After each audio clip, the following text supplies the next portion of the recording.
एक बार की बात है, एक जंगल में एक बहुत प्यारा सा छोटा सा हिरनी रहती थी। वो बहुत चंचल थी। वो एक जगह ज्यादा दिन तक नहीं रहती थी। दूसरे हिरनी की तरह उसको झुंड में रहना बिल्कुल भी पसंद नहीं था। इसी कारण वो सारा दिन इधर उधर घूमती रहती थी।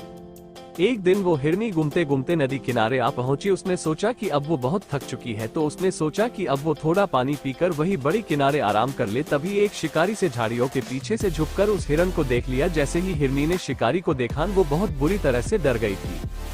शिकारी को देखकर हिरनी वहां से भागना शुरू कर दी। कुछ दूर जाने के बाद हिरनी को एक मकई का पेड़ दिखा। उसने सोचा कि इसके पहले शिकारी आकर मेरा शिकार कर ले, तो उससे पहले ही मुझे इस खेत में जाकर छुप जाना चाहिए और शिकारी मुझे देख नहीं पाएगा और मैं बच जाऊंगी। और इतना कहकर हिरन मकई के पेड़ के खेत में जा छुपी थी।